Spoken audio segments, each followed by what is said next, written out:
Freddy Krueger's Tales of Terror. Help Wanted. By David Bergantino. Chapter 6. As Laura drove home, all the fear, frustration, and anger of the past few weeks poured out. Her face felt so hot. She imagined her tears boiling the moment they touched her cheeks. Down the street from her house, she saw her mother's car in the driveway. Not wanting anyone to see her this way, Laura drove around the block to give herself time to compose herself. When she had circled the block and returned home, she found the driveway empty. Laura entered the silent house and didn't even bother to call out. She went to the kitchen table where her mother usually left messages for her. But this time the table was clear of everything except placemats. They had gone out and she did not know where. Laura felt dramatically alone. Tears began to well up once more. It was unlike Shelby and her mother to exclude Laura like this. She felt a dark cloud hovering over her shoulder. Laura lifted the telephone receiver to call Buck. Suddenly, a near stranger seemed like her only friend. But did he really understand her well enough to comfort her right now? Or was it too soon for her to be crying on his shoulder? She paused, holding the phone out in front of her. No, it was too soon to be dumping on Buck. He would consider her high maintenance. She had to call Doug. Pressing the receiver to her ear, Laura began to dial. Instead of ringing, she heard a voice. Hello? Doug? Yeah, he said. He sounded dazed. What's up? Did the phone ring on your end? Laura was a little off balance herself. Yeah? But Doug seemed unsure. Wow, it didn't ring at all on this end. You must have answered it quick. It was right next to me, I guess. Doug's answer disappointed her. She had hoped he'd coincidentally picked up the phone to call her at the same moment. I didn't wake you up, did I? It was late afternoon, but Doug sounded so bleary. No, not at all, he replied more energetically. If he had been asleep, he was awake now. How did it go at the hospital? Good and bad, she said in a weary voice. Good in that Shelby was released and she seems fine. Bad in that I saw Chester. What happened? He's out of control, Doug, Laura said. He tricked me into coming close so he could grab hold of me. Did he hurt you? Doug asked quickly, anger flaring in his voice. No, Laura reassured him just as quickly. It hurt, but he didn't hurt me, if you know what I mean.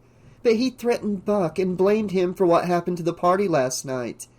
I guess Allison broke up with him, so that's apparently Buck's fault as well? Oh, he's just got his hackles up.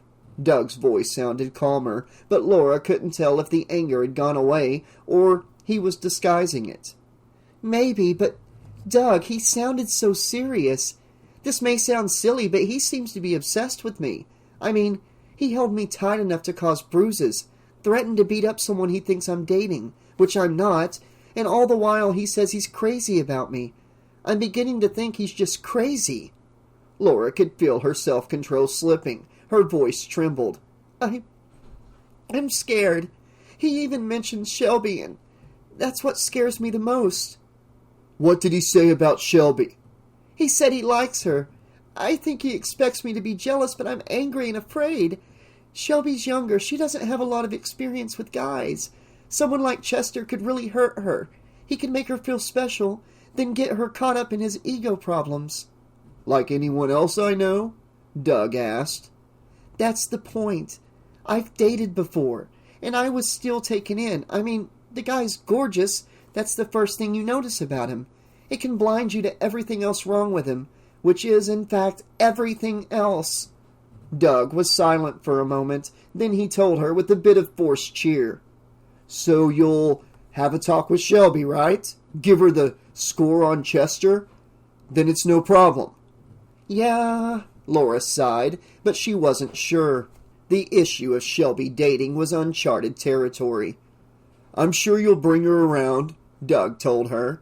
Strange, it sounded like Doug was taking Shelby's involvement with Chester for granted. Laura had only been considering it as an unlikely possibility. Usually Doug attempted to be more positive. Well, Chester and Allison weren't the only ones who broke up last night. Doug said, and took a deep breath before continuing. I finally got the guts to tell Rain it wasn't working out. That's great! Laura exclaimed enthusiastically before she could catch herself. Instantly, she felt embarrassed about her expression of obvious joy. I'm sorry, Doug. No, I'm glad. Rain didn't take it well, though. By the sound of his voice, she had taken it very badly indeed. But I never really liked her that way in the first place. I was just... I don't know. He fumbled with his words. Well, you know, Rain was high maintenance, but at first it was better to have her than to have no one. Last night I just changed my mind. The whole relationship wasn't really fair to either of us. Doug was echoing what many people had been saying for a long time, but Laura didn't point that out. Instead, she asked, Do you think you and she can be friends? Doug chuckled stiffly. Let's just say I think you and I both should stay out of her path for a while. Me? Laura asked, but really she knew what he was talking about. Just as Chester had been jealous of Doug, no doubt Rain blamed Laura for her problems with Doug. Oh well, Doug had the right idea. Stay clear and eventually Rain would get over it. Maybe Rain and Chester should hook up, she thought grimly. Now that would be a pair. So, how are things with you and that, Buck guy? Doug asked suddenly. Doug, I only met him yesterday. I know, Doug said sheepishly, but you seem to like him. Well, that's a complicated one, Laura assured him. She would need Doug's help figuring out some of Buck's behavior. Just as she was about to begin describing Buck, she heard soft footsteps approaching. Laura spun around and discovered Shelby standing in the doorway. You're home? Laura asked in surprise. You called me, remember? Answered Doug. I'm talking to Shelby. Let me call you back, okay? Okay, talk to you later. After hanging up, Laura turned back to Shelby. I thought you and Mom went out. Mom wanted to, she said. But I was tired, so I went up for a nap. I guess Mom went out anyway. Who is that on the phone? She said with a yawn. Doug, he asked how you are. That's nice of him, Shelby answered with a tired smile. What else did he have to say?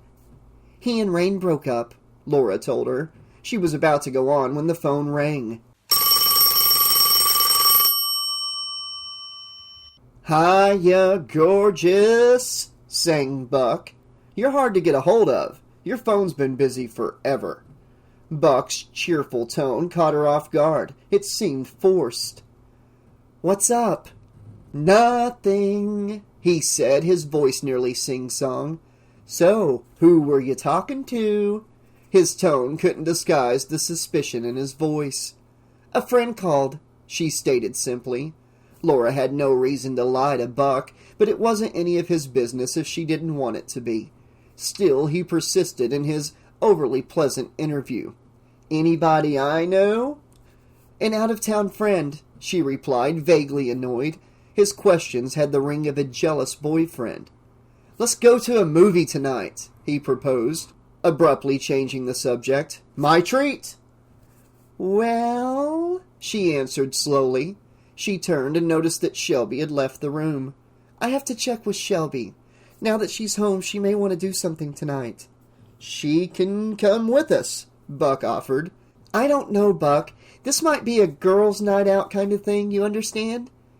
Sure, I understand, he said brightly.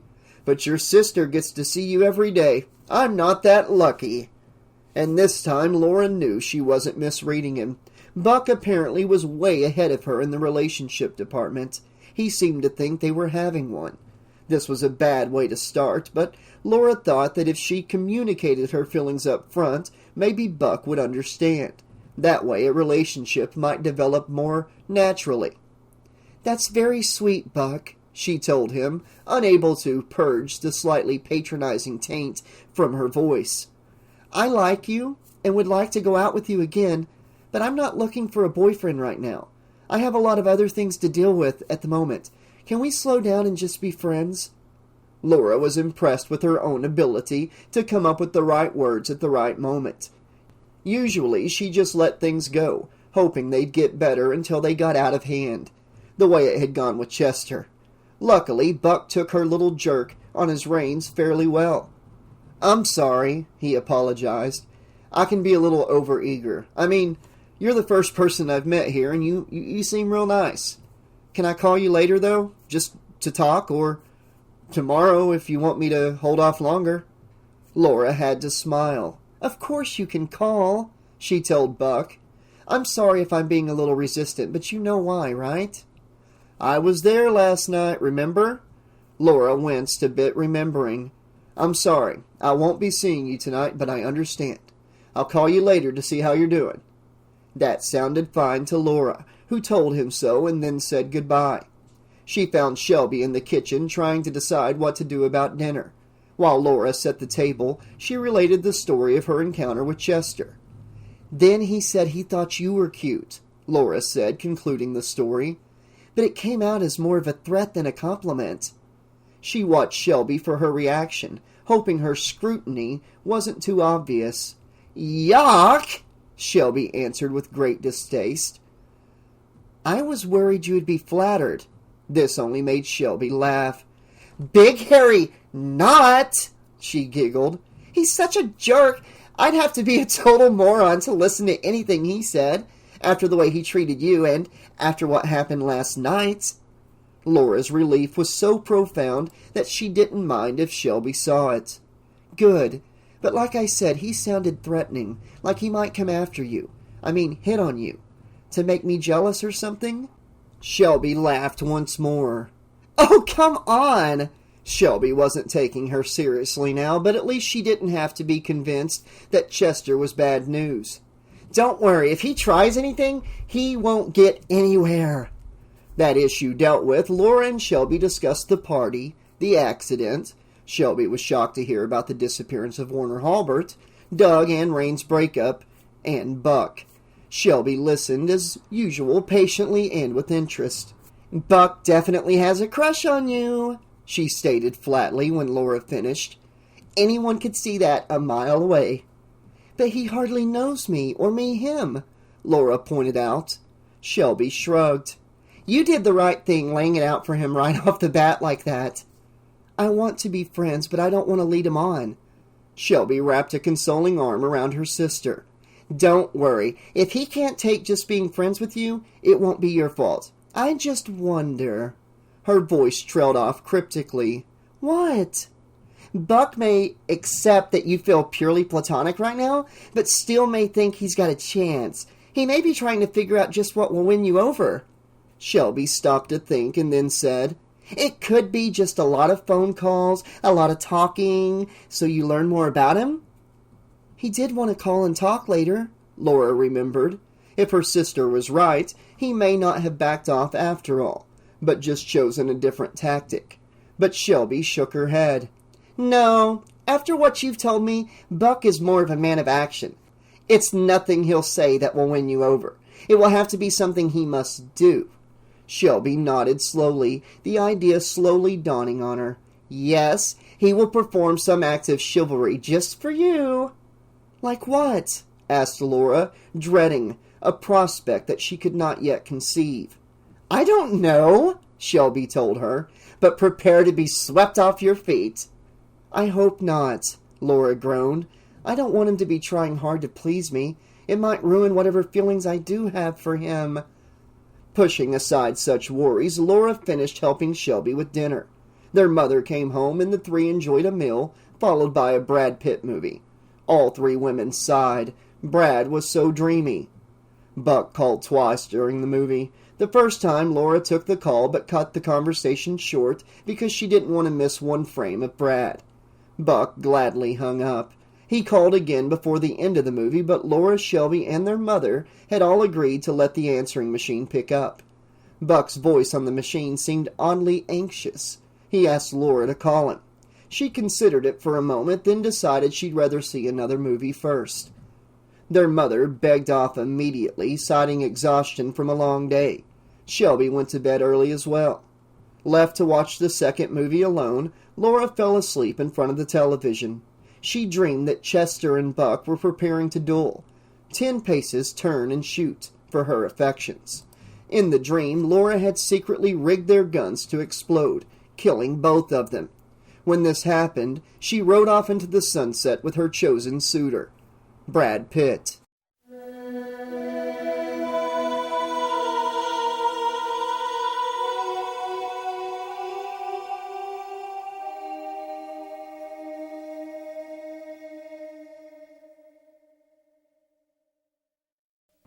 The Springwood Mall was always closed by 10 o'clock, but on some nights movement could be detected inside fair warning well after the closing. These were the evenings that Allison Heath was the closing manager. As a key employee, it was her responsibility to lock the store up at the end of the business day. Allison considered this a privilege, particularly on the day of a big shipment. Often she would stay for hours, winding down from her day, indulging in her favorite hobby, trying on new clothes. Happily, a particularly large shipment of fabulous fall fashions had just arrived. Allison had a lot of winding down to do. The stress of supervising the receipt and display of new clothing was almost more than Allison could take. Slipping into a sleek black skirt, she sighed heavily, trying to excel her day. The last few had been hell. She had endured the party, the accident, and finally, her fight with that loser Chester. To hell with him, Allison thought mildly, getting a significant thrill from the faux diamond bracelet she clipped to her wrist. Chester was officially cut loose. Buck Lochner, however, was another story. The thought of him made her pulse quicken. He had actually stopped by the store. If only she had been there. When Beth had told her that Buck and Laura had stopped by, she didn't know how to take it at first. Of course, Buck's suspicions were right on target. Laura would have been hired in an instant, had anyone at Fair Warning's management ever seen her resume. But Allison had buried it first, in the trash can. She had been the last to see it, unless someone on the janitorial staff had caught a glimpse of it late at night. A smile crept over Allison's lips. She looked at the black velvet cocktail shoes she had slipped on her feet. They were ultra slim and sleek, with low heels. They looked as good as they felt. Laura's resume. Somehow, Buck had figured it out and had threatened to go to the managers. It all seemed like a joke at first, but as the day wore on, the humor of the situation wore off. Soon she was left with the growing fear that Buck would actually carry out his threat. She kept telling herself that he had no proof, but even that didn't dispel her fears. Allison had practically forced Beth down the managers' throats, and Beth wasn't turning out to be a very good employee. She wasn't well liked by the other staff at all. So Allison's fears took firm root and grew strong. Then Buck appeared at the front of the store about 10 minutes before closing. He stopped, looked in directly at her, and glared. His look clearly suggested that he intended to do more than just complain to the managers about her.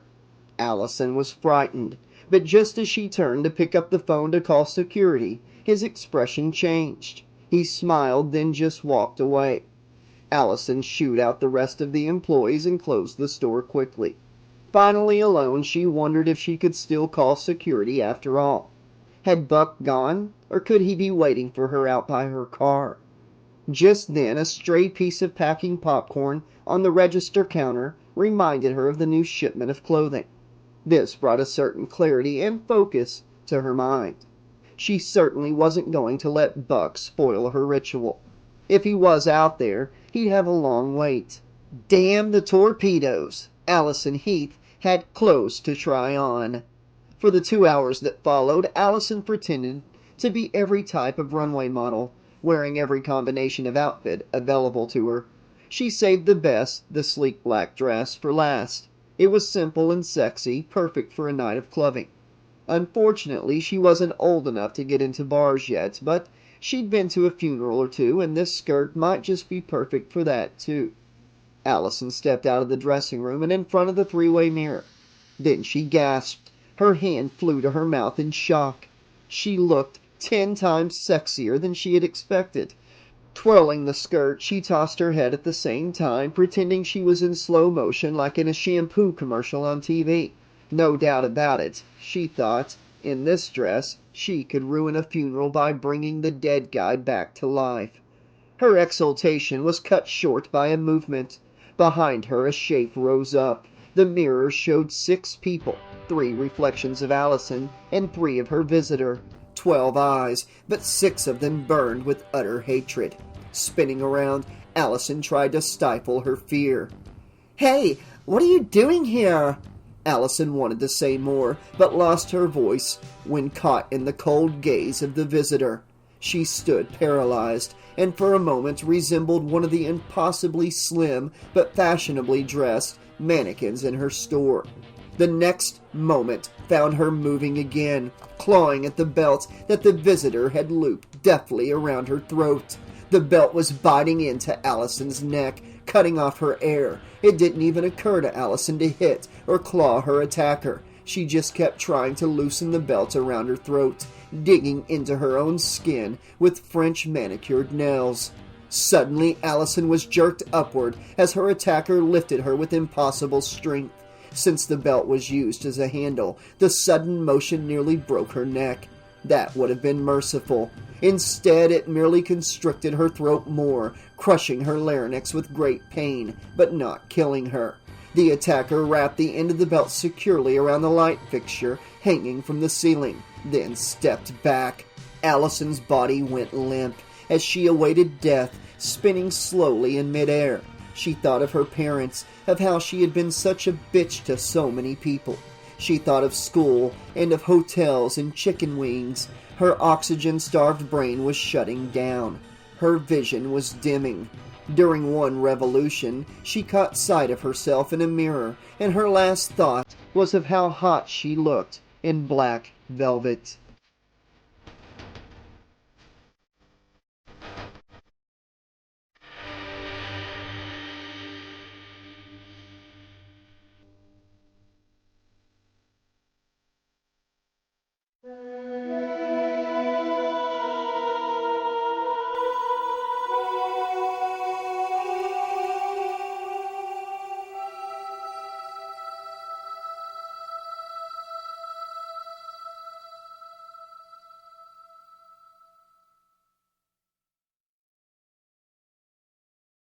Chapter 7. Months had passed since any bizarre murders had taken place in Springwood. Some had started to believe that death had taken a summer vacation, but the summer died along with Allison Heath. That shattering of optimism resulted in feelings of devastation and hopelessness that were greater than usual. A winter cloud passed over and remained. Laura's first thought when she heard the news shocked her even more than the murder itself. Instead of sympathy for Allison, a cold part of her mind homed in on the fact that there was now a job opening at Fair Warning. Even as she recoiled from the thought, her desire to be employed pushed her back toward it. Laura was so appalled with herself that she became withdrawn, not even confiding in Shelby, who could tell something was wrong. During Laura's internal struggle, Buck called. "Jeez," he chuckled. I know you thought that job was to die for, but to kill for?" "What are you suggesting?" Laura snapped, an immense sense of guilt overwhelming her. Whoa, Nellie, I was only kidding." "I don't think that was very funny. Allison and I may not have gotten along, but she didn't deserve what happened, and I would never have hurt her." Buck's tone became more conciliatory. "Of course not. I was totally out of line, and I'm sorry." He uttered a self-conscious chuckle.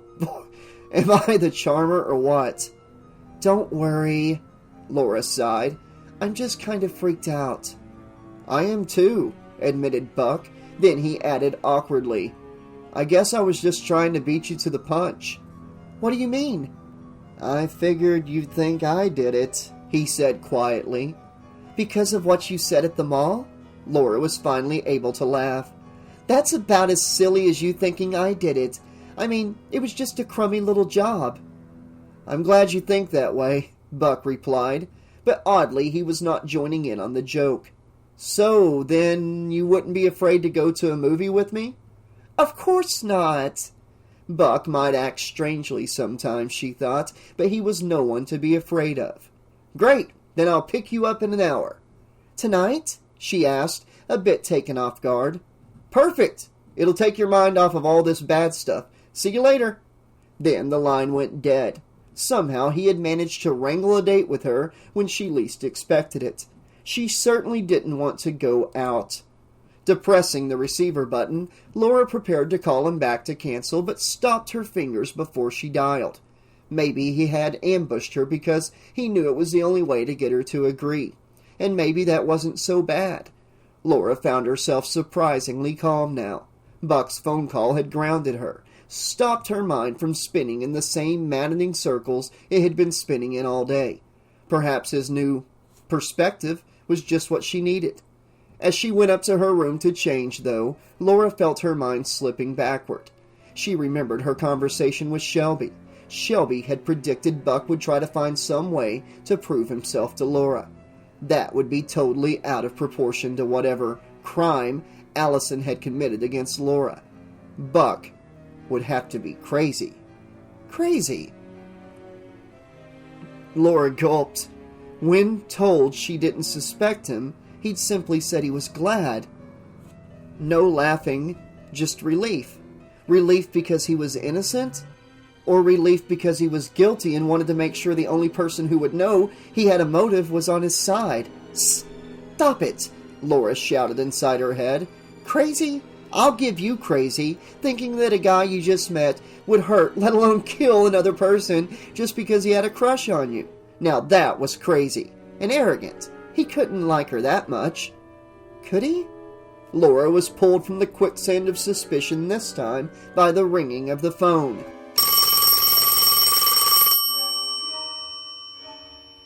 She picked it up at the same time Shelby picked it up in her room. They both said hello at the same time. There was a moment of silence, then a click, followed by a dial tone. "That's the third one today," Shelby said, annoyed. "Probably a wrong number," Laura told her. They both hung up. No sooner had they hung up than it rang once more.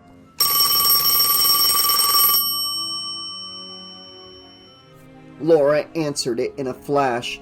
This time, Shelby did not pick up the phone, and there was a caller. "Hey," Doug said somberly. "Did you hear about Chester?" Laura hadn't. "The police took him in for questioning about Allison's murder." Laura couldn't believe it. "They took him out of the hospital?" "That's the thing," Doug told her. "They released him earlier in the day. His test all came out negative. And someone, they don't know who, tipped off the police that he and Allison had a big fight." The breakup? Laura realized. They hadn't been going out long enough for it to be that big. "That's what I thought." Doug was speaking cautiously. "But I remembered what you told me about how he was acting. You didn't call the police about that, did you?"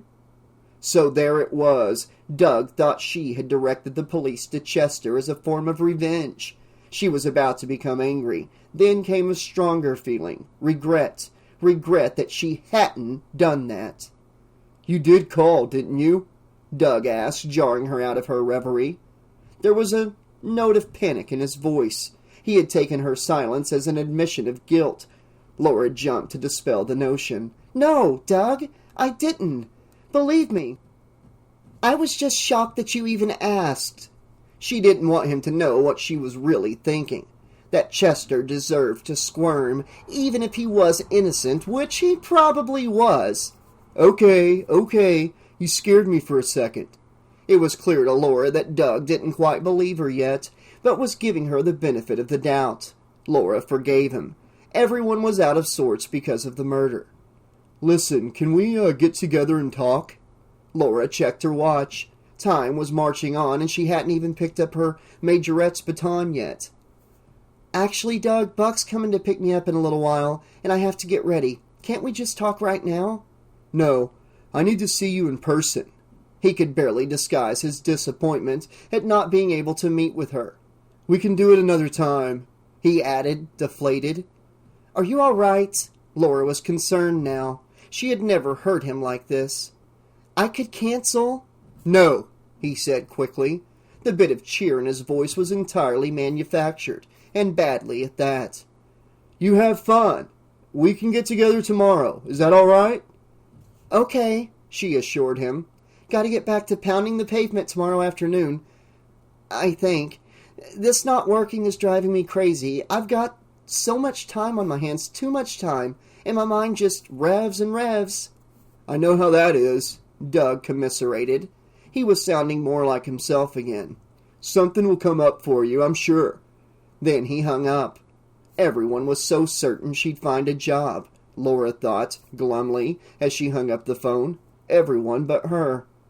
There was a knock on her bedroom door, and it swung open. Shelby strode in with a frown on her face. "Buck here already?" Laura asked worriedly. Shelby's frown deepened. "Buck? Wasn't that him on the phone?" "No, that was Doug. Buck's picking me up." "Doug?" she asked. "Huh." Shelby went silent. "You okay?" Laura was concerned. Her sister was acting strangely. "Just feeling kind of crummy." Shelby shrugged blandly.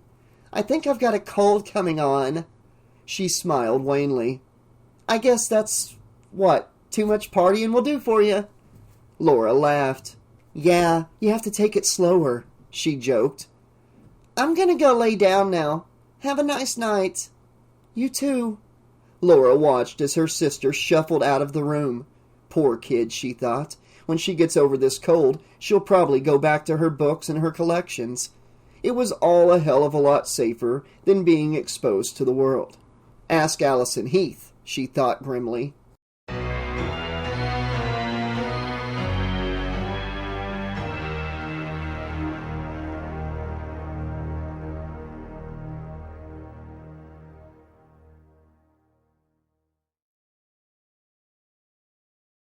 Buck and Wilma. The car arrived promptly at 8. Laura went straight to the door without keeping him waiting. Tonight was not a night for games. "Have you had dinner yet?" he asked, putting his hand on her shoulder. "No," Laura replied. "Nobody here felt much like preparing a meal." "How about going to Big Game Burger?" asked Buck. Laura nodded without giving it much thought. She was hungry and Buck was paying. Not much more thought was necessary. It was a short drive to Big Game Burger. Laura and Buck barely spoke. 2 Big Game Burger combos, both with spear fries and Diet Cokes," Buck told the plastic game hunter at the drive-thru window.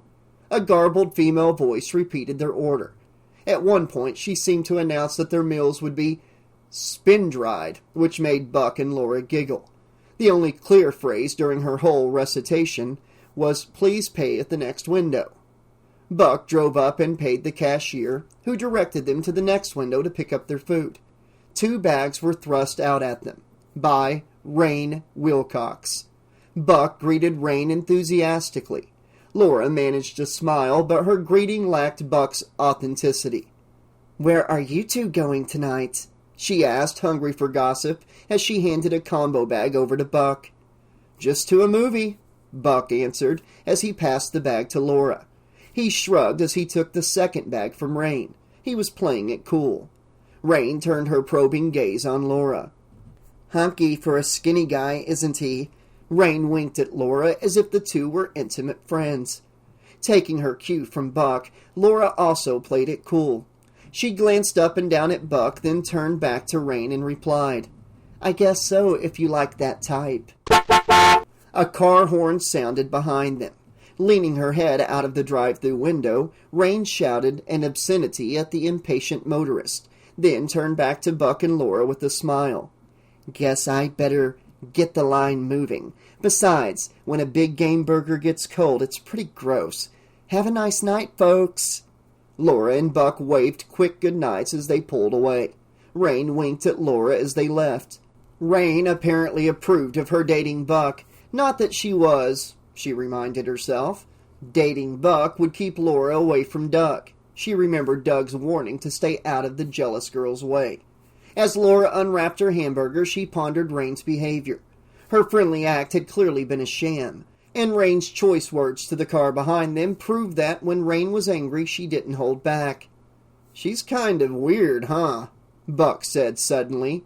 Laura paused, still holding up the hamburger, which she had not yet begun to eat, and turned to Buck. "I thought you two hit it off well the other night," she said. "Yeah," he said with his mouth full.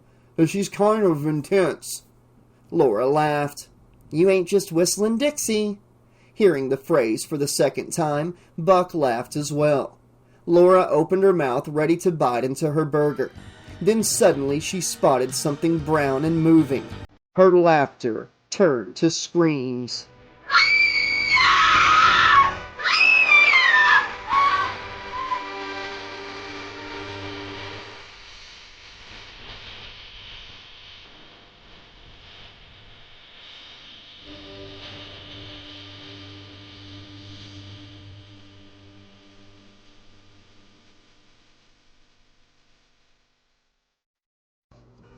Okay, Slashaholics, this has been chapters 6 and 7 of Freddy Krueger's Tales of Terror, Help Wanted by David Bergantino. A lot of stuff to unpack here, so let's get to it. First off, Buck is a psychopath. I don't know if he's the killer. In fact, because of the fact that he showed up at Allison's store, staring at her and glaring at her shortly before she died, I no longer think he's a suspect. Okay?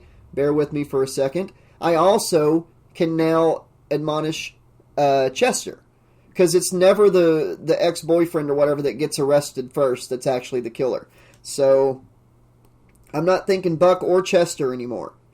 The old man Halbert could still be the killer because he's still out there somewhere, possibly possessed by Freddy, but that seems so on the nose because of the nightmare where he turned into Freddy. It just seems like that would be too obvious. So I'm really, really struggling with this one. Part of me thinks it might even be our main character, Laura, because she keeps wishing people would die and not feeling bad, thinking about how she gets the job now that, Allison's dead or whatever, and, scolding herself for thinking that way. Spoiler warning for other books in the Tales of Terror series. If you have not listened to Virtual Terror or Twice Burned or any of them that I've recorded, stop listening now because I'm going to give a spoiler about one of those. 3, 2, 1. You've been warned. Love you, but you've been warned. I don't think that you would go that route, would you, David? I don't think David Bergantino would go that route after making Keith the killer in Virtual Terror.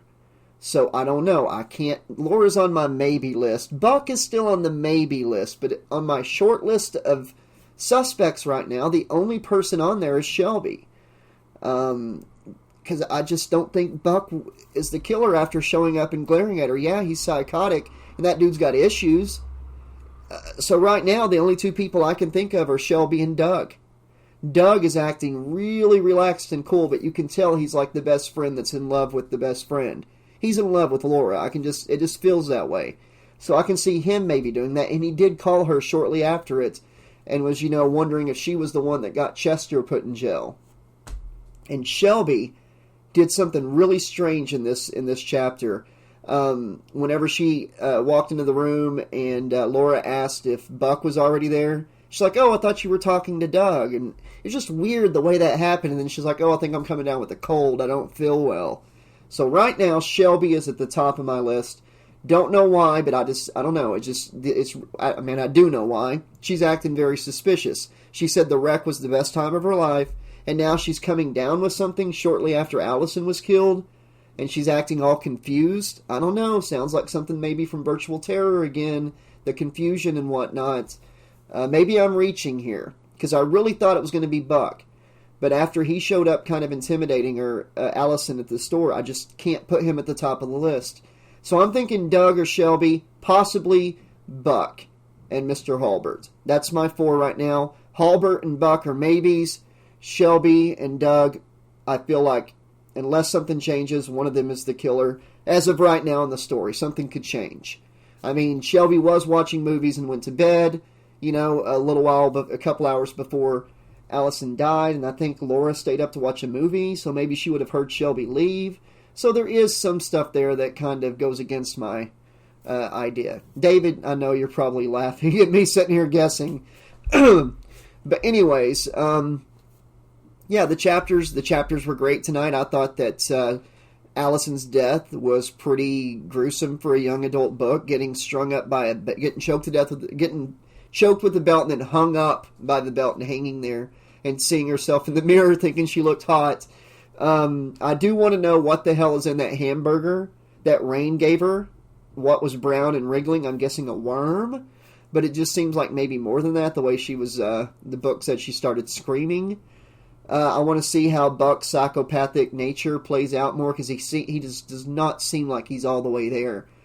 And, the way that he was kind of accusing Laura of killing Allison, and she was kind of thinking it might have been Buck. I thought that was a really cool narrative there between them. Like, they're still hanging out, but there's like this doubt there. Kind of like in Bride of Chucky. I know you like Bride of Chucky, David. It came out after you wrote the book, of course. But you know how like that friend of the two main characters thinks that they did it, and, he thinks both of them are in on it, but the guy and the girl are calling that best friend because they're suspicious of each other. Something like that is what I'm feeling here with Buck and Laura. And I guess as more bodies drop, that dynamic can become more entertaining than it already is. Also, the way that Allison reacted to her visitor, she wasn't alarmed. She wasn't like, oh my God! If it was Buck, she would have been screaming because of the way he had looked at her. That's another thing that makes me think that whoever killed her wasn't Buck. If it was Chester, I can see that, that they just broke up. She wouldn't be alarmed. So I don't know. Maybe Chester? I don't know. But, if it was Heather, if it was Laura, it seems like there'd be more animosity there. But Shelby might be like a middle person to where Allison would really be like, what are you doing here? That sort of thing. So I don't know. And who's to say the whoever it was wasn't covered up where she couldn't tell who they were. But I would think that would have freaked her out too, and she would have acted a little differently. So I feel like whoever it wasn't someone she was scared of or intimidated by. So that's what's making me not think it's Buck. But I do think Buck is up to something. He is not right in the head. But yeah, let's see. Am I missing anything from tonight's chapter? There's a lot to unpack here. That's pretty much it. Other than Laura catching on to Buck moving a little too quick. And I'm curious to see how Buck's going to handle that, if he's going to take it like a rejection, or if he's going to say, okay, I'll slow down, but then he doesn't really want to slow down, and it freaks Laura out more. We'll find out, because I'll be back very soon with more of Freddy Krueger's Tales of Terror, Help Wanted. Until then, this has been your friendly neighborhood 80s slasher librarian saying thanks for listening, be excellent to each other, pleasant dreams, and give me your guesses in the comments section, and let me know if you think any of my guesses might hold some water. I'd love to hear from you guys. I really enjoy hearing from y'all and discussing these books, especially these like murder mystery whodunit books by David. So please hit up that comment section, click that like button, and I'll see you soon. And if you've got a little extra time, check out the show Slash Tracks on the channel here. It's like Mystery Science Theater 3000 with a horror twist. We do complete movie riff commentaries. Starting with episode 6, we really embrace the whole Mystery Science Theater aspect. We have a masked villain on the show named Master Evil. He's the one forcing me and my co-host Alex Vanover to watch these bad movies. Sometimes we include the entire movie with the episode. Sometimes if we can't include the movie due to copyright reasons, we let you guys know when to hit play on your copy of the movie, so you're queued up with our riff commentary. It's very funny. All comedy once we get to the riffing, and it's a lot of fun. The movies are always bad, and we have a lot of fun with them, and I think you will too. If you do watch an episode that doesn't have the movie included, check the description, because I will include a link to either the movie, where you can watch it for free, along with and then you can queue up with our commentary, or I will include a link to where you can watch a version of the episode with the movie included with our commentary all in one video on Google Drive. That way you can see the whole thing without it affecting the YouTube copyright things. Hope you guys enjoy it. I would love your feedback on the show. Like I said, episode 6 is where we really hit our stride and the show became what it is now and what it's going to remain. Before that, we did a couple kind of serious, half comedy riff commentaries for Jason X and Freddy's Dead, and we followed that up with riff commentaries to Ghoulies, Ghostbusters 2016, and Troll 2. But those those had the, we did the whole riff commentary thing and let you know when to hit play on your copy. But starting with episode 6, we had the whole wraparound segments at the beginning and end of the show with Master Evil and him letting us know what we're watching that night. Then the riffing happens with the whole movie, if it's, if we can include it. And then it ends with Master Evil letting us know what's coming the next time, stuff like that. Lots of fun on these little comedy bits, and I think you'll enjoy the show if you'll give it a chance. Episodes 6, 7, 8, 9, and 10 are all available on the channel. And check them out. Episode 11 is coming out in just a few days. And I'm going to end the upload here with the intro, the animated intro and theme song for Slash Tracks, to give you an idea of the, the vibe and humor of the show. I'd appreciate it if you check it out. Hit the playlist section up here on the channel. There's a playlist for all the episodes of Slash Tracks so far. Alright guys, see you next time. When Master Evil comes to play and Mother says that it's okay, Alex and Josh are stole away and made to watch these movies, to stay